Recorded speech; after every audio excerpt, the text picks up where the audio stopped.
নমস্কার বন্ধুরা, মেঘনা কুকিং ফুড চ্যানেলে তোমাদের সবাইকে জানাই অনেক অনেক স্বাগত।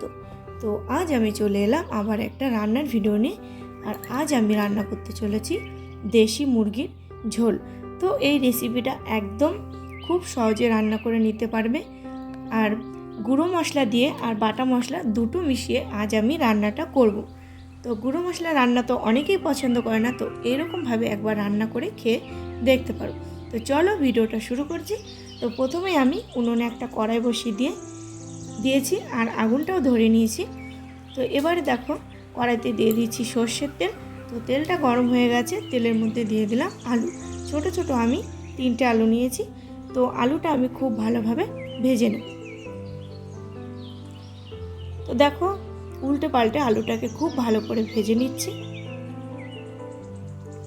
তো একটু লবণ দিয়ে দিয়েছিলাম আলুর মধ্যে, আলুটা আমার ভাজা হয়ে গেছে। তো এবার আমি তুলে নিলাম।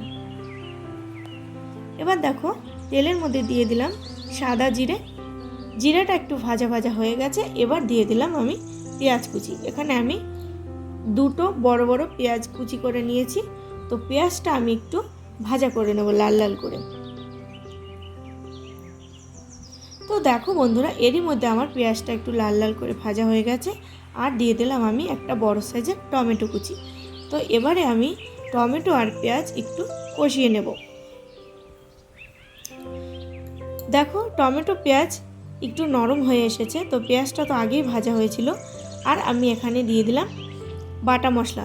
তো এখানে আমি আদা, রসুন আর কাঁচা লঙ্কা আমি একসঙ্গে পেস্ট করে নিয়েছি, সেটা দিয়ে দিয়েছি। আর এখানে আমি নিয়েছি গুঁড়ো মশলা, লঙ্কার গুঁড়ো, জিরের গুঁড়ো, ধনের গুঁড়ো আর হলুদের গুঁড়ো। তো এর মধ্যে দিয়ে দিয়েছি সর্ষের তেল। তো সর্ষের তেল দিয়ে মশলাটাকে দেখো খুব ভালোভাবে আমি মেখে নিলাম। তো এইভাবে একবার তোমরা রান্না করে খেয়ে দেখতে পারো, ভীষণ ভালো হয় খেতে। আর দেশি মুরগি তো এমনিই ভীষণ টেস্টি হয়। তো দেখো আমি আরেকটু সর্ষের তেল দিয়ে মশলাটাকে খুব ভালোভাবে মেখে নিলাম। তো অনেক রকমভাবে তো তোমরা রান্না করেছো, তো এইভাবে একবার গুঁড়ো মশলা দিয়ে রান্না করে খেয়ে দেখতে পারো। তো বন্ধুরা এবারে দেখো আমি মাংসটা নিয়ে এসেছি। তো এখানে 500 গ্রাম দেশি মুরগির মাংস আছে। তো দেখো আমি মাংসটা এবার মশলার মধ্যে দিয়ে দেব। তো এখনও আমার গুঁড়ো মশলাটা দেওয়া হয়নি। তো এবার দেখো আমি 2 মিনিটের মতো একটু মাংসর সাথে মশলাটা কষিয়ে নেব।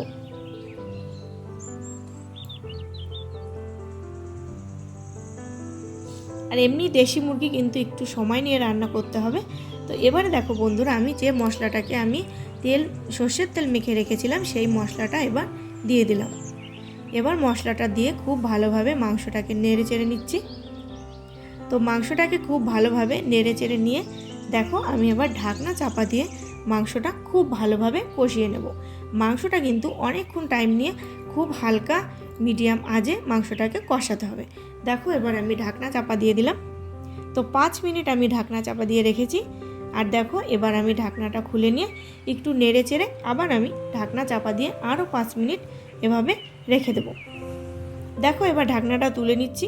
আর বন্ধুরা দেখো কালারটা কত সুন্দর এসেছে, দেখেই মনে হচ্ছে যেন জিভে জল চলে আসে। তো যাই হোক, এবার দেখো আমি আলুটা যে ভেজে রেখেছিলাম, তো আলুটা এবার মাংসের মধ্যে দিয়ে দিলাম।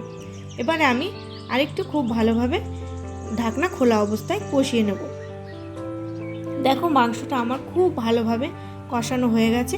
এবার আমি দিয়ে দিলাম গরম জল। আর বন্ধুরা এখানে কিন্তু অবশ্যই গরম জল ব্যবহার করতে হবে।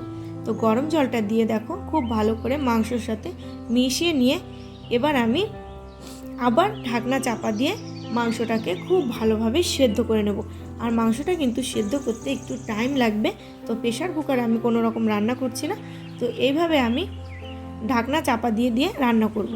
তো দেখো এবার আমি বন্ধুরা দিয়ে দিলাম গরম মশলার গুঁড়ো। এখানে আমি গুঁড়ো মশলা ব্যবহার করেছি, সানরাইজের গরম মশলা। তো দেখো এবার গরম মশলাটা দিয়ে দিলাম। আর মাংসটা আমার প্রায় হয়ে এসেছে। তো দেখো বন্ধুরা মাংসটা এর মধ্যে হয়েও গেছে। তো দেখো আমি নামিয়ে নিলাম। আর কালারটা দেখো কত সুন্দর হয়েছে মাংসটা। আর বন্ধুরা আমার রান্নাটা কেমন হয়েছে অবশ্যই কিন্তু কমেন্ট করে জানিও। আর অবশ্যই কিন্তু একটা লাইক করে দিও। ভিডিওটা আমি বন্ধুরা এখানেই শেষ করছি। তো আমার চ্যানেলে যদি নতুন হয়ে থাকো অবশ্যই কিন্তু আমার চ্যানেলটি সাবস্ক্রাইব করে আমার ছোট্ট পরিবারের পাশে থেকো। তো নতুন একটা ভিডিওতে তোমাদের সঙ্গে দেখা হচ্ছে। ভালো থেকো, সুস্থ থেকো, বাই।